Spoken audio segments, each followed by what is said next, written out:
Good morning students. आज हम environment education के नेक्स्ट टॉपिक के साथ आए हैं। आज का जो हमारा टॉपिक है वो है तिब्लिसी कॉन्फ्रेंस 1977। इससे पहले हम लोग स्टॉकहोम कॉन्फ्रेंस जो 1972 में है वो हम लोग कर चुके हैं। सिलेबस के अकॉर्डिंगली नेक्स्ट जो हमारी कॉन्फ्रेंस है वो कौन सी है? Tbilisi conference 1977। ये एनवायरनमेंट के लिए बहुत ज़रूरी कॉन्फ्रेंसेस थी, बहुत इम्पोर्टेंट वैल्यूएबल कॉन्फ्रेंसेस हैं। इन कॉन्फ्रेंसेस के थ्रू हम इन्होंने क्या जो डिक्लेरेशन या रिकमेंडेशंस हैं वो क्या किसके ऊपर स्ट्रेस डाल रहे हैं? वो डाल रहे हैं एनवायरनमेंट एजुकेशन के ऊपर कि क्यों हमें एनवायरनमेंट एजुकेशन जो है वो प्रोवाइड करनी चाहिए, क्या उसके एम्स हैं, क्या उसके ऑब्जेक्टिव्स हैं। लाइक स्टॉकहोम वो फर्स्ट कॉन्फ्रेंस थी that is done by UNEP। This is also the first conference, world's first conference but conducted by UNESCO. ठीक है, आपको माइनर सा डिफरेंस है ध्यान रखना है। Stockholm is also the first conference that is conducted by UNEP।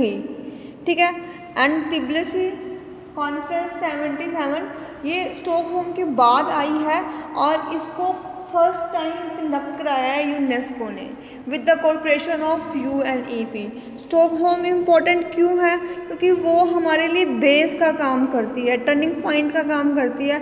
अगर वो कॉन्फ्रेंस डन नहीं हुई होती तो एनवायरनमेंट के जितने इश्यूज हैं वो आज रिसॉल्व नहीं होते, वो एज इट इज़ वैसे ही एग्जिस्ट करते। उस कॉन्फ्रेंस के बाद बहुत सारे कॉन्फ्रेंस हैं, ट्रीटीज़ हैं, समिट हैं, पॉप्स हैं जो एजुकेशन की वैल्यू को इंक्रीज़ करने के लिए रखे गए हैं। ठीक है, सेम आज हम बात करेंगे तिब्लिसी कॉन्फ्रेंस 1977।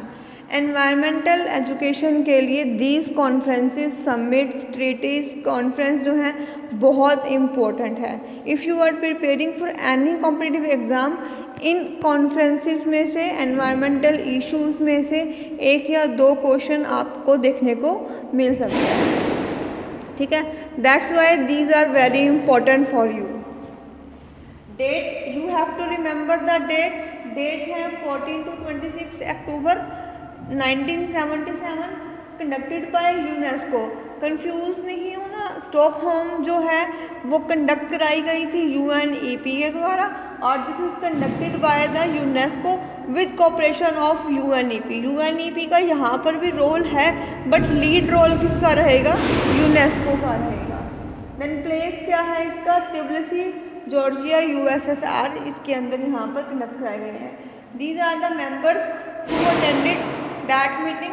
66 स्टेट मेंबर्स थे, 2 नॉन मेंबर्स थे, नॉन स्टेट मेंबर्स थे, 8 UN एजेंसीज के रिप्रेजेंटेटिव और ऑब्जर्वर्स थे, 3 other international inter government organisations थी, 20 इंटरनेशनल नॉन गवर्नमेंट मेंबर्स थे और 265 डेलीगेट्स और 65 रिप्रेजेंटेटिव्स ने इस कॉन्फ्रेंस को अटेंड किया था। जो इसकी डिक्लेरेशन की रिकमेंडेशंस थी उनको बनाने में हमारी हेल्प की थी। अब कि इतना आपको समझ में आ गया होगा, आगे चलते हैं। The UN declared the decade 2005 से लेकर 2014 तक का जो एक डिकेड था उसको क्या नाम दिया गया? Decade of education of sustainable development, DESD। The name is decade of education of sustainable development.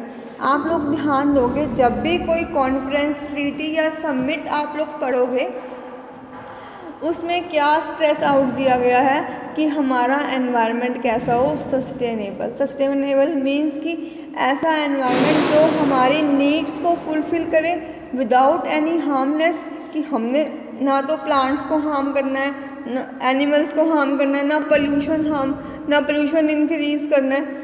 इस लेवल पर हमें अपना एनवायरनमेंट चाहिए कि जहाँ पर हर एक फीचर, जो चाहे वो मैमल्स हैं, एनिमल्स हैं, वाटर एनिमल्स हैं, किसी की भी लाइफ जो है वो इफ़ेक्ट ना हो। और साथ में फ्यूचर नीड्स को भी हमने ध्यान में रखना है। ये नहीं है कि आज हमने अपनी लाइफ स्पेंड कर ली, ठीक है, हमने अपनी लाइफ अपनी नीड्स के अकॉर्डिंगली, नीड्स के साथ साथ हमने अपने फ्यूचर जनरेशन की नीड्स भी हमने यहाँ पर ध्यान रखनी है। That's why we are calling it sustainable environment. ठीक है, this environment underlines the key role of education. क्या की रोल थी कि अचीविंग सस्टेनेबल डेवलपमेंट, कि इसका मेन की रोल क्या था कि we need sustainable development. This conference underlined the key role of education in achieving sustainable development.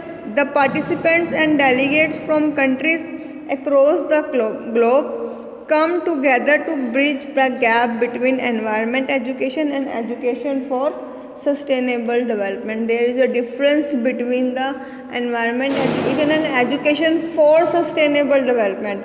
तो यहाँ पर जितने भी डेलीगेट्स, जितने भी मेंबर्स ने ये मीटिंग अटेंड की थी, they are trying to fill the gap, कि जो इन दोनों के बीच का गैप है, दोनों के बीच का अंतर है, किस किस का, environment education and education for sustainable development.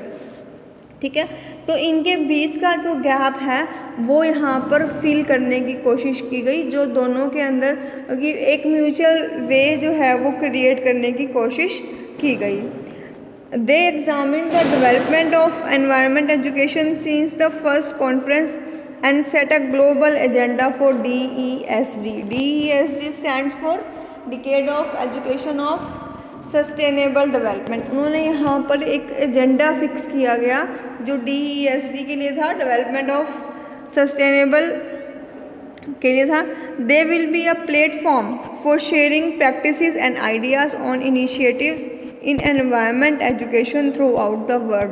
Whole world के लिए उन्होंने कुछ गाइडलाइंस, कुछ स्किल्स, कुछ प्रैक्टिसेस जो हैं वो यहाँ पर रखी, ताकि होल वर्ल्ड जो है इसके ऊपर काम कर सके, प्रैक्टिस कर सके, और स्टूडेंट्स के अंदर, टीचर्स के अंदर वो एटीट्यूड आ सके ताकि वो अपने एनवायरनमेंट को सस्टेनेबल बना सकें।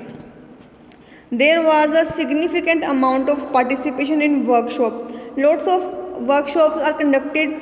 आज के टाइम में भी 1977 की बात है, उससे लेके आज तक बहुत सारे वर्कशॉप्स हैं जो कंडक्ट कराए गए, किसके ऊपर, सस्टेनेबल डेवलपमेंट के ऊपर।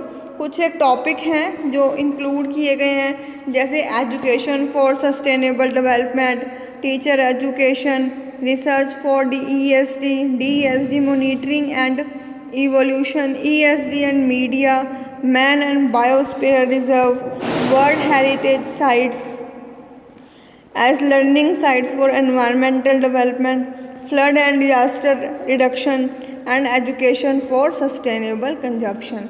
तो these are the main topics जो सस्टेनेबल डेवलपमेंट के लिए, डिक्लेरेशन के लिए यहाँ पर इनके ऊपर जो है बहुत सारी वर्कशॉप जो है वो कंडक्टेड की जा चुकी हैं। The Tbilisi declaration was adopted by accumulation at the close of inter government conferences.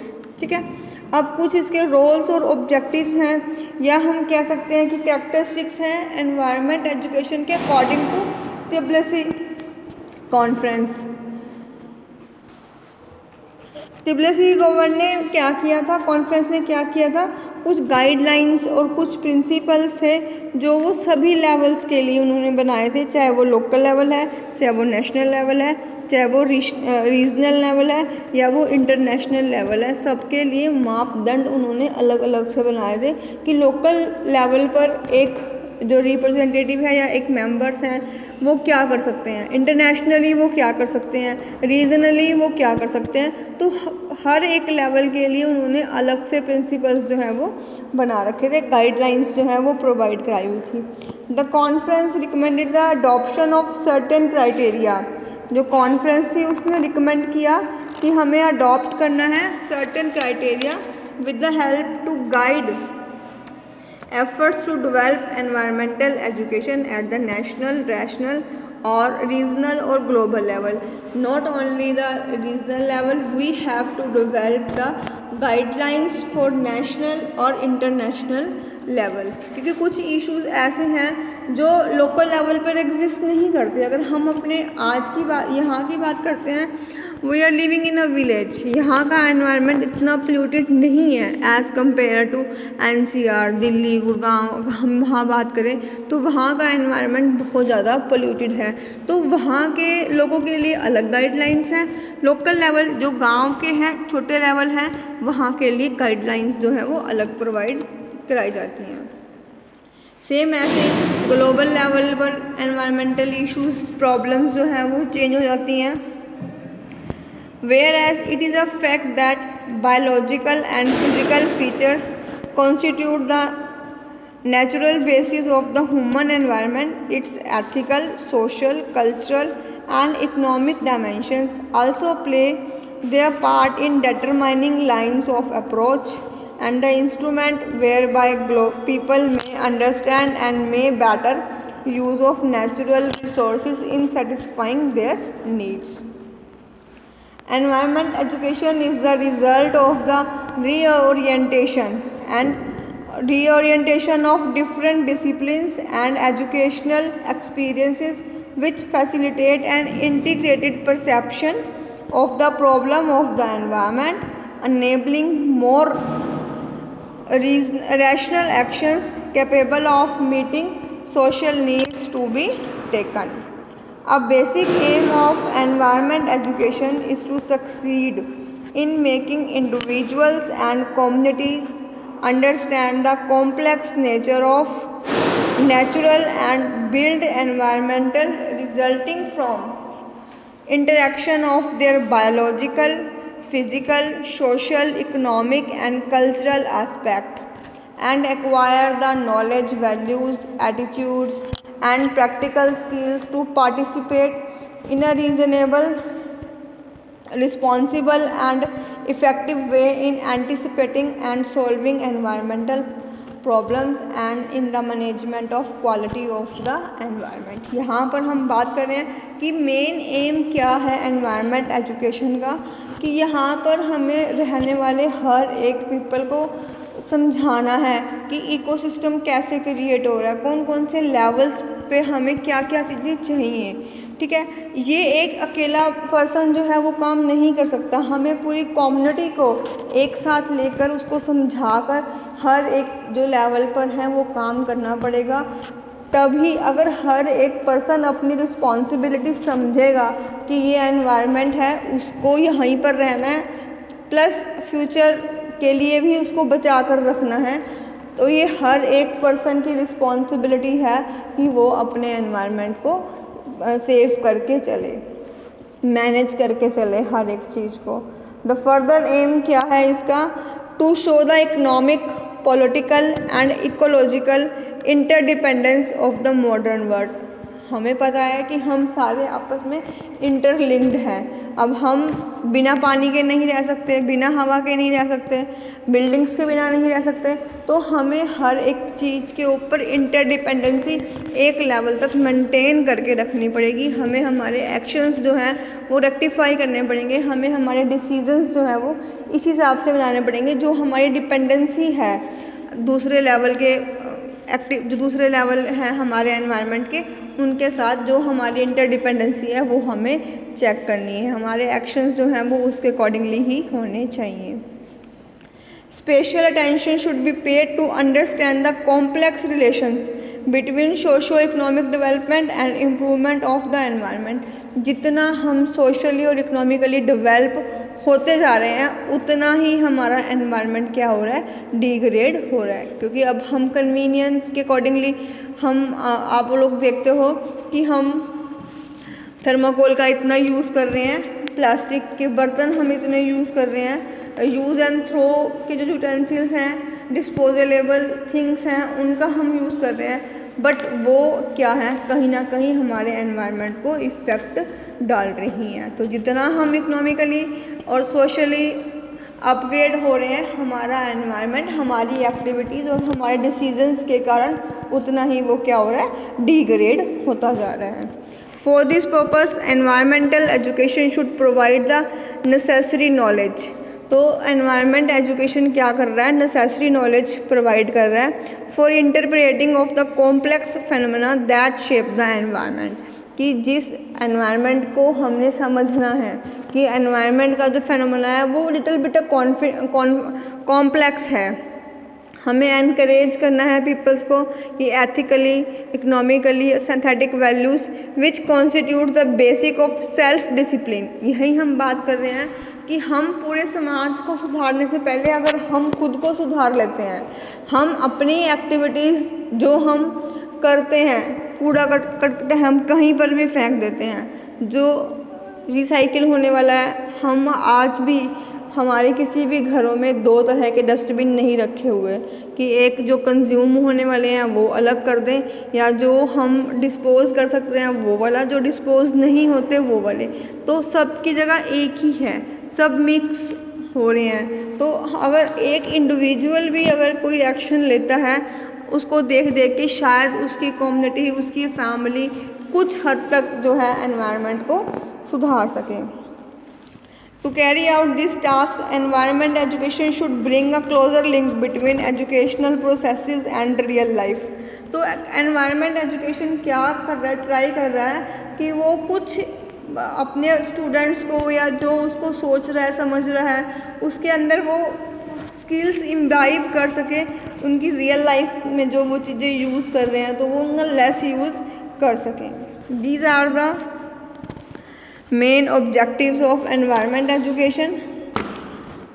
Now the goals of environment education. Goals क्या थे, ये हमारे पास रोल था और ऑब्जेक्टिव था। Now we are going to discuss the goals of environmental education according to Tbilisi Conference 1977. To foster clear awareness of and concern about economic, social, political and ecological interdependence in urban and rural areas. तो rural और urban areas में भी जो interdependency है उसको हमने clear करना है। अब एक मेन कि रूरल से अर्बन को हम शिफ्ट कर रहे हैं, तो वहाँ पर क्या हो रहा है कि अपलिफ्ट हो रहे हैं। तो बहुत सारी एक्टिविटीज़ ऐसी हैं जो एनवायरनमेंट को हार्मफुल कर रही है। गांव से शहर की ओर जाना है या शहर से गांव की ओर, गांव को डेवलप करने के लिए सामान आएगा तो मेन पहला चीज़ क्या होगी, ट्रांसपोर्टेशन। तो ट्रांसपोर्टेशन का आना जाना जो है वो बहुत ज़्यादा बढ़ जाता है। अब ट्रांसपोर्टेशन के बढ़ने से क्या होगा, वहाँ पर हमारा एनवायरनमेंट है जो वो पोल्यूटेड हो सकता है। तो यहाँ पर आपको करना है कि आप शेयरिंग कर सकते हो। आज के टाइम में आप देखो हर एक बंदे के पास अपना एक व्हीकल है, चाहे वो स्कूटी है, चाहे वो बाइक है, चाहे वो कार है। पब्लिक ट्रांसपोर्ट को यूज़ करा करो, जिससे क्या होगा कि एक साथ सबने एक ही जगह पर जाना है, ठीक है, एक साथ अगर हम लोग जाएंगे तो उससे क्या होगा, पोल्यूशन जो है वो कुछ हद तक कम हो सकता है। To provide every person with opportunity to acquire the knowledge, values, attitude, commitment and skills needed to protect and improve the environment. हर एक बंदे को हमने इतना स्किलफुल बनाना है कि वो अपने एनवायरनमेंट को सेव कर सके, वो अपने लिए, अपने फ्यूचर जनरेशन्स के लिए एनवायरनमेंट को सेव करके रख सके। To create new patterns of behaviour of individuals, groups and society as a whole toward the environment. Environment के लिए एक हमने ऐसा पैटर्न क्रिएट करना है या बिहेवियर हमने क्रिएट करने हैं कि इंडिविजुअल्स के बिहेवियर, ग्रुप्स और सोसाइटी जो एनवायरनमेंट को प्रोटेक्ट कर सके एनवायरनमेंट को, क्योंकि इस एनवायरनमेंट को ख़राब कौन कर रहा है, ह्यूमन एक्शंस ही हैं जो बहुत हद तक जिम्मेवार हैं एनवायरनमेंट को डिस्ट्रॉय करने के लिए, एनवायरनमेंट को यहाँ तक पहुँचाने के लिए। तो अगर आप इसको हील अप करना चाहते हो, सेव करना चाहते हो, तो आपको ह्यूमंस को ह्यूमंस को ही अपनी एक्टिविटीज़, अपने डिसीजंस जो हैं वो उस हिसाब से चेंज करने पड़ेंगे ताकि हमें एक सस्टेनेबल एनवायरनमेंट जो है वो मिल सके, ताकि हम लोग और हमारी फ्यूचर जनरेशन्स जो हैं वो अच्छे से अपनी लाइफ को स्पेंड कर सकें।